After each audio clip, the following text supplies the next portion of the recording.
Alright, Shalom. I'm the brother Tasiyat coming back with another video. But before I start off, I would like to give all praises and the highest honor to the Most High Yahweh, Ba'asham Yahushai, Ba'asham Kakadash. I want to give double honor to my other apostles and teachers of Great Millstone, and peace and salutation to the sincere Akiyam across this world, who are spreading this knowledge and truth and sincerity. And Shalom to the few sincere brothers and sisters out there who are also listening in truth and sincerity. And may the election be for your households. God Shalom. So I hope y'all can hear me because I'm on the highway right now. But let's get right into it, man. As you can see in the video, in the title, okay, read what you are eating. Okay, read what you eat. They are feeding us bullshit. Okay, Ezekiel 4 and 13 or 15. But why are we eating bullshit? Okay, because the Most High allowed it to happen. Okay, the Most High allowed it to happen. He let Ezekiel, the prophet Ezekiel, our ancestor, perform a certain ritual, which would then be symbolic for us, as the Israelites, eating our bread defiled among the heathen, like the scripture says, man. So everywhere you go, they're putting shit, they're putting nonsense in your food.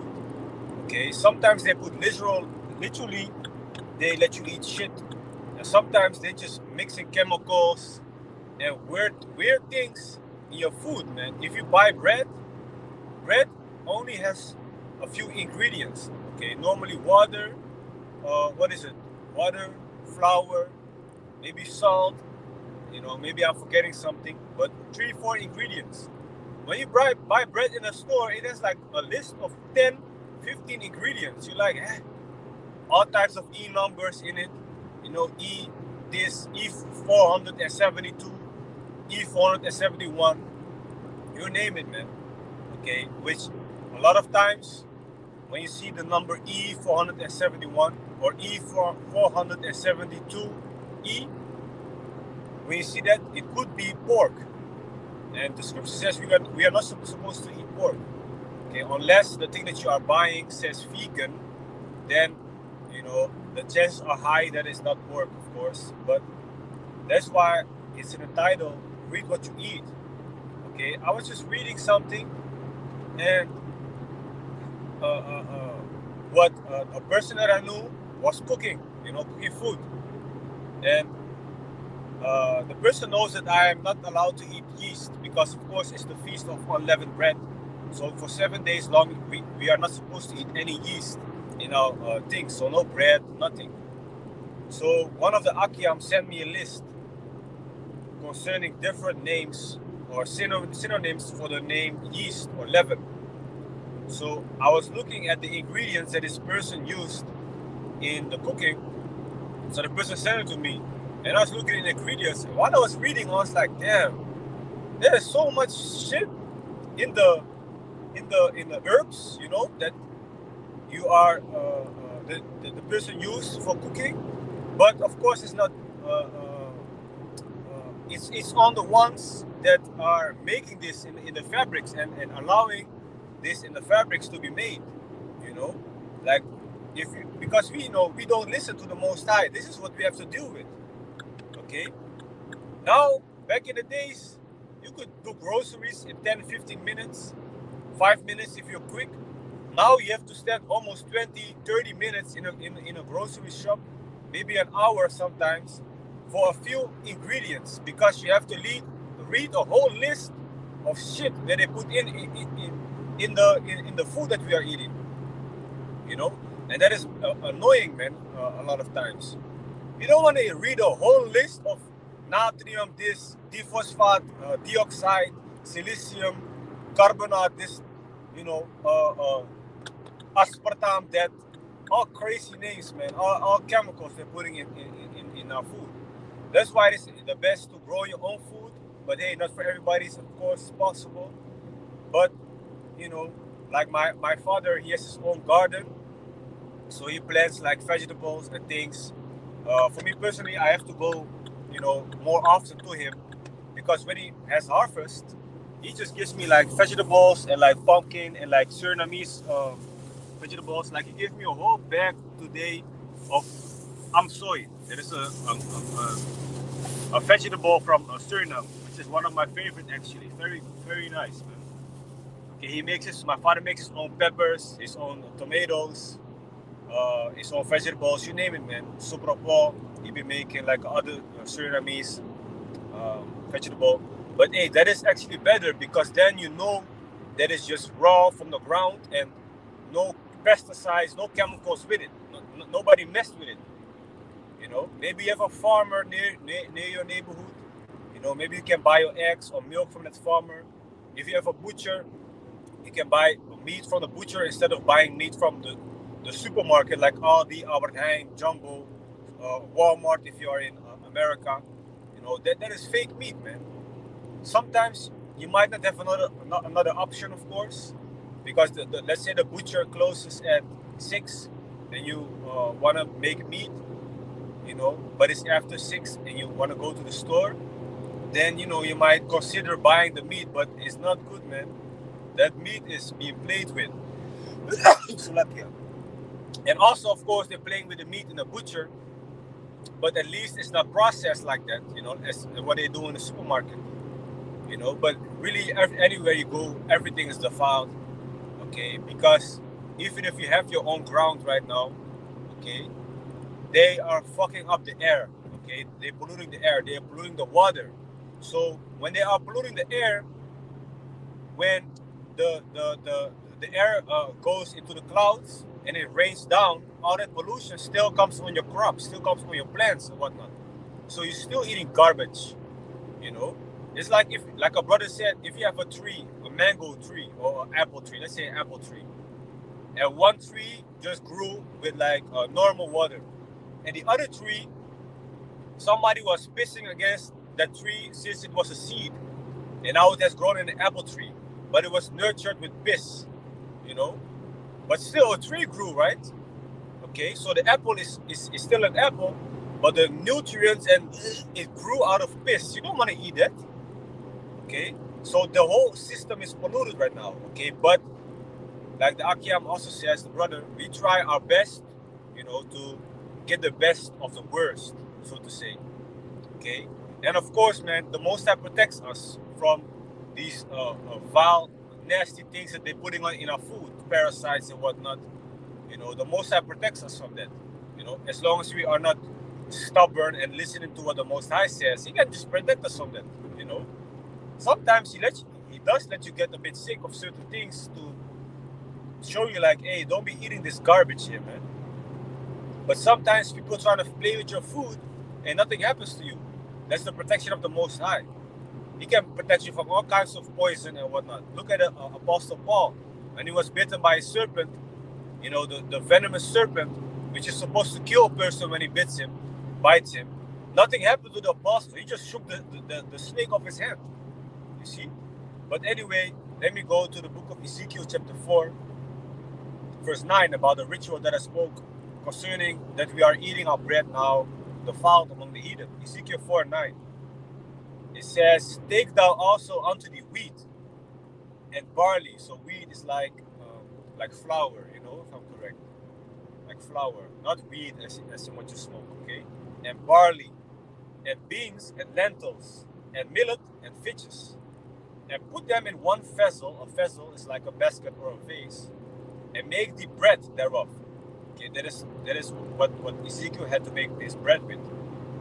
According to the number of the days that thou shalt lie upon thy side. Because when you read the previous verses, it talks about this. 390 days shalt thou eat thereof. And thy meat which thou shalt eat shall be by weight 20 shekels a day. 20 shekels a day. From time to time shalt thou eat it. Okay, so every now and then he had to eat this during the day, what he's about to make, this bread. But, you know, here comes the point comes, what he had to make his bread with. Okay, verse 11. Thou shalt drink also water by measure, the 6th part of an hin. From time to time thou shalt drink it. Okay, so he also had to drink water from time to time during the day. Slakia. It says here, verse 12, and thou shalt eat it as barley cakes, like small cakes, and thou shalt bake it with dung that cometh out of men in their sight. So he had to bake this bread with shit that is from a human shit, you know. But the Most High eventually had mercy, because Ezekiel's like, Lord, please, don't let me eat man shit, So the Most High was like later, like, okay, you know what? We're gonna switch the human shit, the human dung, with cow shit, okay? Bullshit, basically, okay? So Ezekiel 4 and let me see, 13. And the Lord said, even thus shall the children of Israel eat their defiled bread among the Gentiles, whither I will drive them. So are we now not all in the midst of the Gentiles, and are we not now eating all defiled food? That is what it says here, man. That's why you gotta read the whole fucking list of ingredients. That's why you're getting sick from a simple meal, because they're messing with your food and defiling our food. Okay? Mainly Esau Edom is our main enemy, and he's controlling the system. So he controls the food industry also, okay? So he's fucking everything up, man. Okay, of course also the other heathen nations. So Deuteronomy 28 spoke about this curse that would come upon us. Okay? Because we did not listen to the Most High Yahweh Bashem Yashai. It says here, Deuteronomy 28 verse 48. Therefore shalt thou serve thine enemies, which the Lord shall send against thee, in hunger and in thirst, and in nakedness and in want of all things. So for our food, our drinking water, we have to go to our enemies. And they are now fucking our food up, but we have nothing to say. We don't have no power now. But of course, we can try to eat the best of the worst, so to speak. It says, and he shall put a yoke of iron upon thy neck until he have destroyed thee. Okay, that is what happened in slavery, like the transatlantic slave trade. Showing you also that this only happened to the so-called Negroes, Latinos, Native Americans. Showing you with this verse also that we are the true Hebrew Israelites that the Bible speaks of, not those fake people in the land of Israel today. But going back to Ezekiel chapter 4 to finish it off, it says here, Ezekiel chapter 4,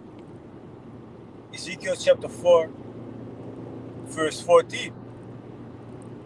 Then said I, Lord Yahweh, behold, my soul had not been polluted, from my youth up, even till now, have I not eaten of that which died of itself, or is stored in pieces, neither came there abominable flesh into my mouth. Then he said unto me, Lo, I have given thee cow's dung for man's dung, and thou shalt prepare thy bread therewith. So instead of human shit, the Moses said, you know what? Make it with cow shit, bullshit basically. Okay, symbolically for what we are eating right now, literally bullshit, and figuratively. I don't know how you say it. Okay, verse 16. Moreover, he said unto me, Son of man, behold, I will break the staff of bread in Jerusalem, and they shall eat bread by weight, and with care, and they shall drink water by measure, and with astonishment, that they may want bread and water, and be astonished one with another, and consume away for their iniquity. That's harsh. That's crazy. But hey, that's the judgment of the Most High, Yahweh Bashem Yahshai. In the kingdom, you're gonna have 100% clean drinking water, 100% clean food. Ain't nobody gonna devour anything, man.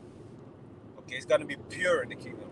Can you imagine pure oxygen, breathing in pure oxygen, no chemicals, eating pure food, no GMO, okay, which is genetically modified organisms, okay, no pesticides, no chemicals in your food, not getting fucking tired after one meal, okay, not getting sick after a meal, feeling healthy, feeling strong, clean drinking water, pure water, breathing in pure oxygen.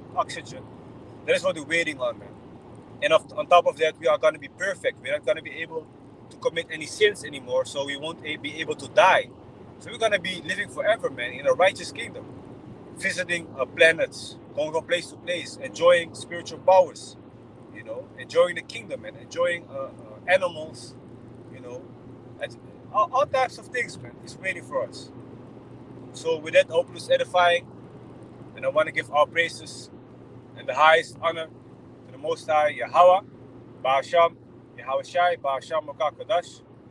I want to give double honor to my elder apostles and teachers of Great Millstone, and peace and salutation to the sincere Akyam across this world who are spreading his knowledge and truth and sincerity. And shalom to the few sincere brothers and sisters out there who are also listening. And may the election be for your households. God shalom.